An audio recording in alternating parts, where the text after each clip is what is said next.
Welcome back नाज़रीन। एक ॿियो अहम मौज़ू जेको असांजे अॼोके प्रोग्राम जो आहे प्रिया कुमारी केस जे हवाले सां। प्रिया कुमारी केस जेको केतिरनि ई सालनि खां इंसाफ़ जो मुंतज़िर आहे। हिन वक़्तु प्रिया कुमारी किथे आहे, उनजी जांच किथे पहुती आहे, उनजा ज़िम्मेवार केरु आहिनि ऐं आख़िर सिंध हुकूमत इन हवाले सां कहिड़ा क़दम खणी रही आहे।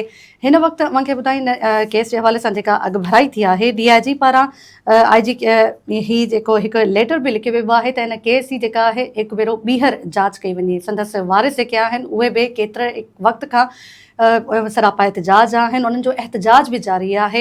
हिन वक़्तु बि संदन एहतजाज जारी आहे। इन समूरे मामले ते असीं इन पंहिंजे प्रोग्राम में डिस्कस कंदासीं। असांजो सिंध वॉइस जो रिपोर्टर मुमताज़ मेमन असां सां वीडियो लिंक ते मौजूदु आहे।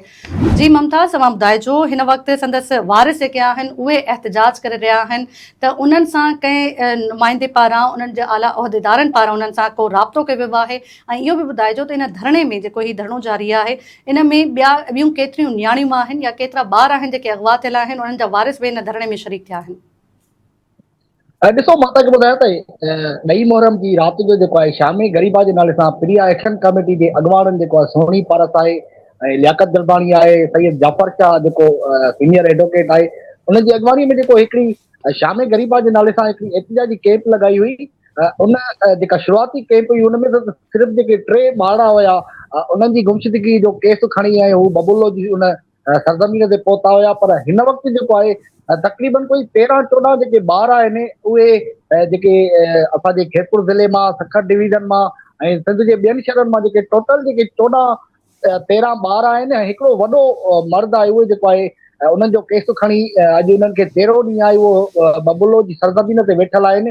ऐं उन्हनि जो जेको हिकु ई मुतालबो आहे त जेके प्रिया कुमारी समेत जेके ॿिया ॿार आहिनि उन्हनि खे जेको आहे जेसिताईं बाज़ियाब कराए जेको आहे उनजे वारसनि हवाले नथो कयो वञे तेसिताईं जेको आहे हीअ जेका एहतजाजी कैंप आहे उहा हिते जारी रहंदी। मां तव्हांखे वधीक इहो ॿुधाईंदो हलां त गुज़िरियल राति जेको आहे सिंध जी जेका हिंदू पंचायत जी जेका हिकिड़ी कमेटी आहे उन्हनि जेको आहे हिन एहतजाजी कैंप खे जॉइन कयो हुयो, जंहिंमें मुखी ईश्वर लाल ऐं ॿिया जेके हिंदू पंचायत जेके सिंध जा जेके अॻवान हुया उन्हनि जेको आहे इहो राति मुतालबो कंदे इहो चयो त जेको MNA आहे रमेश कुमार, उन हिकिड़ो बयानु ॾिनो आहे त मूंखे ख़बर आहे त जेका प्रिया कुमारी आहे उहा कंहिं वटि आहे। हिन जो हिन सूबाई घरू वज़ीर समेत जेको आहे वॾे वज़ीर खां इहो मुतालबो कयो त हाणे त जेको केस आहे उहो त तमामु सवलो थी वियो आहे।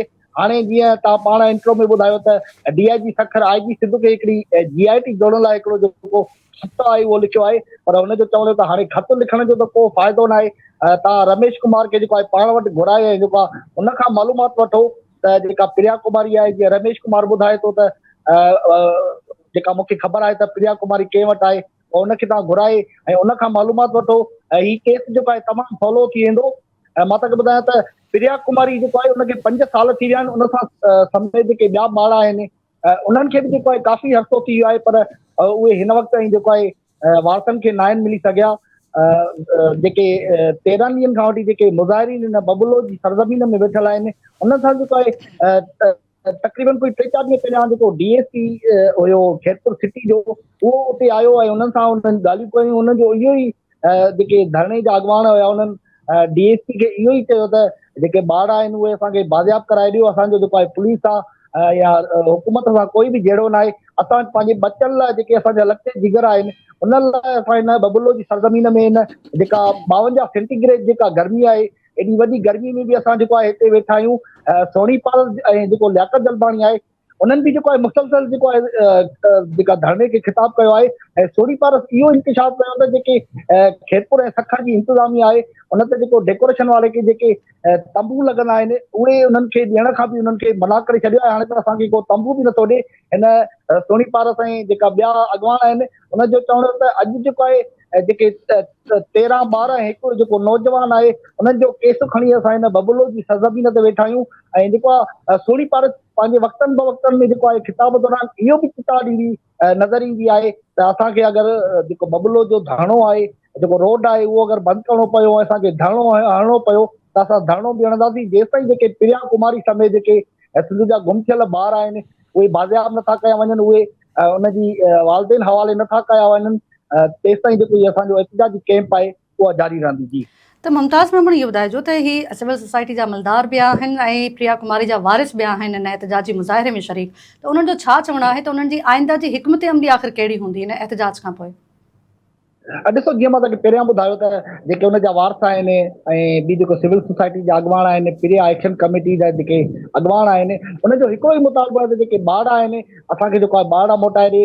असां जेको आहे जेको वधीक जेके मुल्क जे अवाम खे परेशान करणु नथा चाहियूं। असां नथा चाहियूं त असां जेको ही बबुलो जेको 2 साल पहिरियों जेको धरणो लॻो हुयो ऐं सिंध वासियुनि जेको आहे जेको सिंधू दरिया ते लॻंदड़ धाड़ो हुयो उनखे रद्द करायो हुयो। ऐं असां नथा चाहियूं त असां ॿीहर जेको आहे ही बबुलो जेको पाकिस्तान जो मेन क़ौमी शहर आहे, हितां सॼे पाकिस्तान जी जेके गाॾियूं आहिनि उहे हितां गुज़र सफ़र कंदियूं आहिनि, क्रॉस कंदियूं आहिनि। असां नथा चाहियूं त जेको असां धरणो हणी ऐं हिकु दफ़ो ॿीहर जेको आहे जेको 2022 में धरणो लॻो हुयो उहो जेको असां वरी उनखे जेको आहे दोहराए ऐं जेको आहे धरणो हणूं। हिननि जो हिकिड़ो ई मुतालबो आहे, सिर्फ़ु सादो ऐं सिंपल मुतालबो आहे त जेके प्रिया कुमारी समेत जेके ॿिया ॿार आहिनि उन्हनि खे जेको असांखे बाज़ाब कराए ॾियो। जीअं मां तव्हांखे पहिरियां बि ॿुधायो त जेको हिंदू पंचायत जा अॻुवान आहिनि उन्हनि जेको आहे गुज़रियल राति जेको आहे मीडिया सां ॻाल्हाईंदे इहो चयो आहे त जेको MLA आहे रमेश कुमार, उन एॾी वॾी दावा कई आहे त जेको प्रिया कुमारी जी हुनखे ख़बर आहे त प्रिया कुमारी कंहिं वटि आहे ऐं हाणे त जेको आहे हुनजो चवणु त केस सवलो थी वियो आहे ऐं हाणे त जेको आहे तव्हां जल्दी जेको आहे प्रिया कुमारी ताईं पहुची ऐं हुनखे बाज़ियाब कराए ऐं हुनजे वारसनि जे हवाले करे सघो था। ठीकु आहे मुमताज़ मेमण, मुंहिंजी वॾी महिरबानी। अवां हिन एहतजाजी मुज़ाहिरे जे हवाले सां अपडेट करे रहिया हुआ। नाज़रीन, प्रिया कुमारी केस जी जांच जे हवाले सां असीं ज़िक्र कयूं पिया त उनजी जांच किथे आहे, प्रिया कुमारी आख़िर आहे किथे ऐं उनजा ज़िम्मेवार जेके आहिनि उहे किथे आहिनि, इन समूरे मामले ते बि ॻाल्हाईंदासीं। इन वक़्तु असांजो साथी एंकर सनाउल्ला हाशमाणी स्टूडियो में मूंसां गॾु मौजूदु आहे। सनाउल्ला, सभ खां पहिरीं त असीं ज़िक्र कंदासीं जेको ही DIG पारां IG खे बि ख़त लिखियो वियो त हिन जेको केस आहे प्रिया कुमारी जो उनजी नए सिर जांच कई वञे, त ही जेको नई जांच आहे अॻूणी जांच खां आख़िर कीअं मुख़्तलिफ़ हूंदी आहे? Thank you so much Tara for having me in your show. सभ खां पहिरियां इहो जेको लेटर 4 तारीख़ ते DIG साहब नासिर आफ्ताब साहब लिखियो आहे IG साहब खे, इन खां पहिरियां हिकिड़ी मीटिंग थी हुई स्टैंडिंग कमेटी जी, जंहिंमें DIG साहब पाण बि शरीक थिया ऐं उन में ॿिया जेके अक़लियती बिरादरी जा नुमाइंदा आहिनि उहे बि मौजूदु हुया। दिनेश कुमार साहब उनखे चेयर कनि पिया। उन में मुख़्तलिफ़ स्टेटमेंट्स जेके आहिनि उहे साम्हूं आयूं, जंहिंमें हिकिड़ी स्टेटमेंट DIG साहब जी पंहिंजी बि हुई त जेके हिन जेकी जांच पहिरियां थींदी रही आहे इन सॼे केस में 19 अगस्त 2021 जो इहो केस आहे।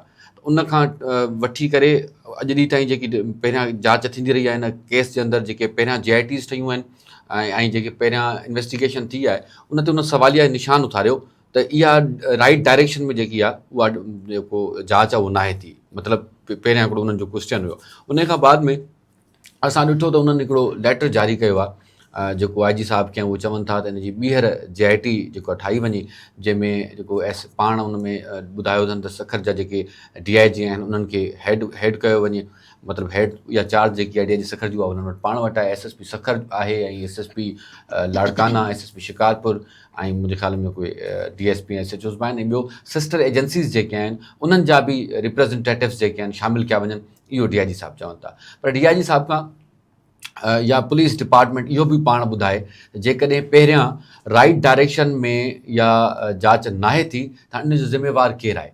छा उहे पुलिस ऑफिसर्स जिन 5 सालनि ताईं इन केस में जांच कई ऐं इहो ॿुधाईंदा रहिया त असां एफर्ट्स वठूं पिया, इहो बि ॿुधाईंदा रहिया असां पंजाब ताईं कार्रवाइयूं कयूं आहिनि, फलाणे धाड़ेल वटां कॾहिं स्टेटमेंट ईंदी रही आहे, कॾहिं कहिड़ी स्टेटमेंट ईंदी रही आहे, त छा उन्हनि जे ख़िलाफ़ बि का कार्रवाई थींदी जेके 5 सालनि ताईं हिन केस में डायरेक्शन लेस ईअं खणी चइजे हिकिड़ी इन्वेस्टिगेशन कंदा रहिया ऐं जेके उनजा वारिस आहिनि उन्हनि खे उमेदूं हुयूं, सिविल सोसाइटी खे उमेदूं हुयूं, छो त हीअ हाई प्रोफाइल केस आहे ऐं हाई प्रोफाइल केस में जेकॾहिं राइट डायरेक्शन में इन्वेस्टिगेशन न थिए, इहे जेके पुलिस ॿियनि हाई प्रोफाइल केसिस जे अंदरि इन्वेस्टिगेशन करे थी उन ते बि सवाल निशान आहे त जेकॾहिं 5 सालनि ताईं हिकिड़े हेॾे वॾे केस में राइट डायरेक्शन में अगरि इन्वेस्टिगेशन नथी थिए त ॿियनि में कहिड़ी हालत हूंदी।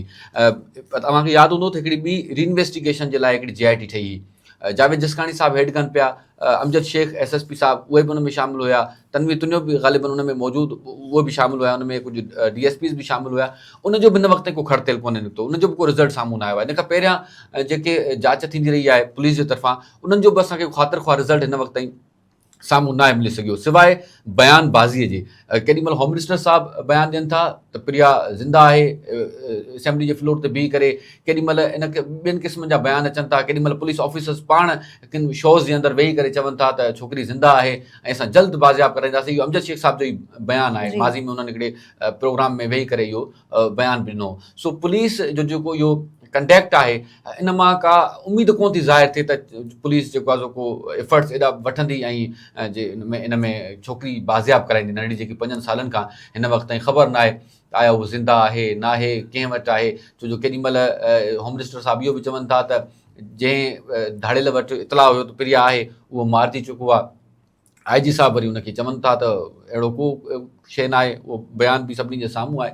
सो इहे जेके सॼी सूरत हाल आहे, जेके मुख़्तलिफ़ बयान आहिनि इहे मुंझाईंदड़ आहिनि, इहे तकलीफ़ ॾींदड़ आहिनि उनजे पेरेंट्स खे बि, प्रिया जे पेरेंट्स खे बि, ऐं गॾोगॾु सिविल सोसाइटी जे लाइ बि तकलीफ़ ॾींदड़ आहिनि। सिविल सोसाइटी जाखोड़े पई। अॼु सुहिणी पारस खे जस हुजे जेका हेतिरनि ॾींहंनि खां बबुल में वेठी आहे इन्हनि ॿारनि जी बाज़ियाबी लाइ। सो उन जेको पंहिंजा ॿार कोन्हनि पर हू ईअं ऑन करे पई ॿारनि खे ॼण हुनजा पंहिंजा हुजनि। ऐं उन में सिर्फ़ु पहिरियां त प्रिया जे लाइ धरणो लॻो ऐं कुझु ॿिया ॿार उजाला सोलंकी जो हाणे अंक ॿुधायो वञे त 15 खां 16 ॿारनि जो अंक थी वियो आहे। सो उहे ॿार मतिलबु इहे पुलिस जी सॼी कारकर्दगी ते सवाल निशान आहिनि त सिंध जे अंदरि सॼी समूरी सिंध जे अंदरि जेकॾहिं 15 ॿार अगवा थियल हुजनि ऐं पुलिस उनजो पतो न लॻाए सघे त पोइ पुलिस जी कारकर्दगी 15 जेको ॿारनि जो तइदाद आहे इहो त रिपोर्ट थियो आहे। हिन खां अलावा बि ॿिया केतिरा ई ॿार हूंदा जेके हिन वक़्तु अगवा थियल हूंदा।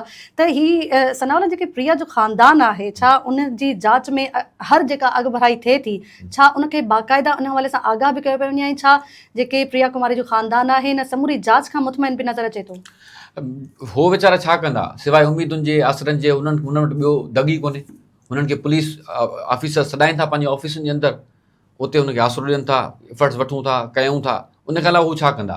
हू त वीचारा मुसलसल एहतिजाज कनि पिया, हर एहतिजाज में पाण शरीक थियनि पिया। प्रिया जो पीउ कराची वारे एहतिजाज में अची वेठो, सदाईं उन्हनि एहतिजाजनि में शिरकत कई आहे, होम मिनिस्टर सां मिलिया आहिनि, मुख़्तलिफ़ जेके फोरम्स जुड़िया त भई जेके एफर्ट्स वठनि पिया प्रिया जी बाज़ाबी जे लाइ, उन्हनि में हू पाण बीठा रहिया आहिनि। सो वालदेन तकलीफ़ में बि आहिनि, उनजे बावजूदि हू पंहिंजे न्याणीअ जे बाज़ाबी लाइ पुरउमीद आहिनि ऐं जेके बि पुलिस उन्हनि खे दिलासा आसरा ॾटा ॾिए पई उन्हनि सां बसि हू हलनि पिया वीचारा, वक़्त खे अॻिते गुज़ारनि पिया। पर असांजे हुक्मराननि खे इन ते थोरो संजीदा थियणु घुरिजे। हाणे इलाही जीअं मतिलबु ही सिंध हुकूमत जे लाइ बदनामी जो सबबु आहे केस, ऐं उन्हनि जे लाइ शर्म अचणु घुरिजे। हिकिड़ी अहिड़ी हुकूमत जंहिंजी 18 सालनि जी मतिलबु टेन्यूअर आहे हिकिड़े सूबे जे अंदरि ऐं उहा हिकिड़ी ॿारड़ी खे बाज़ियाब न कराए सघे। अगरि बाज़ियाब नथी कराए सघे सिधो ॿुधाए छॾे शी इज़ अलाइव और नॉट, त ॿारनि वालदेन खां हिकु ॾुख त हुजे। रोज़ रोज़ जी तकलीफ़, रोज़ रोज़ जी परेशानी आहे, त उनखे हुकूमत खे सोचणु घुरिजे संजीदगी सां सॼे मामले। त सनावला तव्हां छा था सम्झो त हुकूमत हाणे इहो जेको यकीन ॾियारे थी त ही जेका नई जांच आहे इहा सिर्फ़ु हिकु रुगो ऐलान न हूंदी पर इन जा नतीजा बि आख़िर नज़र ईंदा? तव्हांखे छा थो लॻे त इन जा नतीजा आख़िर केतिरे वक़्त ताईं असांखे इहे नज़र ईंदा? न अञा त DIG साहिबु लिखियो आहे त इहा ठहे, हाणे ॾिसूं इहा JIT इन में बि टाइम लॻंदो, टाइम ठहे ऐं उन खां पोइ उहा कहिड़ी डायरेक्शन में जेको आहे सो करे थी जांच ऐं उन खां पोइ ख़बर पवंदी त केतिरा नतीजा ॾींदड़ आहे। पर जेके माज़ी जे ट्रैक रिकॉर्ड ते असां अगरि नज़र विझूं त उन मां का एॾी ख़ासि उमेद कोन थी लॻाए सघिजे। दुआ करे सघिजे थी नासिर आफ्ताब साहिब लाइ त अलाह साईं उन्हनि खे का इहा एॾी हौसलो ॾिए, सघ ॾिए त हू वञी करे जांच कनि। हिते ॿी शइ हिकिड़ी मां पॉइंट आउट कंदुसि त सदाईं जॾहिं बि प्रिया जो मामिलो ॿीहर हाईलाइट थींदो आहे, मतिलबु इस्तेमालु कयां थो ॿीहर, जॾहिं बि हाईलाइट थींदो आहे एहतिजाज शुरू थींदा आहिनि त असां सोशल मीडिया ते मुख़्तलिफ़ माण्हुनि जे ज़बानुनि मां हिकिड़ा जुमिला ॿुधंदा आहियूं त प्रिया जिन वटि आहे, पुलिस उन्हनि ख़िलाफ़ु कार्रवाई नथी करे। उन में संगरार जा सैदनि जो माज़ी में नालो ईंदो रहियो आहे ऐं सखर जे जेको आहे सो सियासी शख़्सियत जेके आहिनि पीपल्स पार्टी सां तालुक़ु आहे उन्हनि जो नालो लिखंदा आहिनि, माण्हू लिखंदा आहिनि सोशल मीडिया ते, या भला पुलिस हिकु भेरो उन्हनि खां बि जांच करे ॾिसे, एब त न आहे।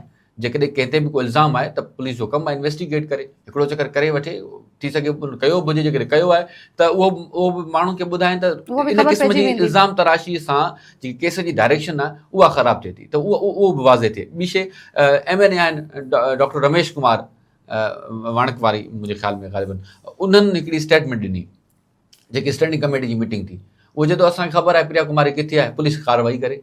पोइ त कमु सवलो आहे, जेकॾहिं उनखे ख़बर आहे त पुलिस वञे उन वटि, हुन खां नालो पुछे ऐं हुनजे ख़िलाफ़ु कार्रवाई करे।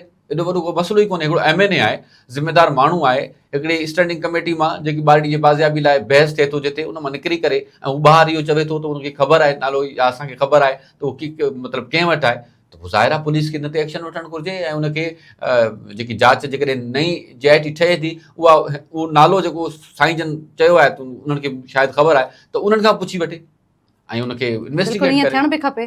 त हाणे ॾिसूं था त हिन जेका जांच जेका हिन वक़्तु नए सिर थींदी, जंहिंजे हवाले सां हिकु ख़त बि लिखियो वियो आहे, त उहा जांच आख़िर कीअं उन्हनि खां मुख़्तलिफ़ हूंदी ऐं उन्हनि जा जेके अॻूणी जांच थी आहे उन्हनि में जंहिं गफ़लत बरती त उन्हनि जो आख़िर छा अंजाम हूंदो, छा उन्हनि जे ख़िलाफ़ बि का कार्रवाई थींदी, इहो ईंदड़ वक़्तु ई ॿुधाईंदो। नाज़रीन, अॼोके प्रोग्राम में फ़िलहालु एतिरो ई, ऐं ईंदड़ प्रोग्राम में असीं कंहिं ॿिए मामले जे हवाले सां डिस्कस कंदासीं।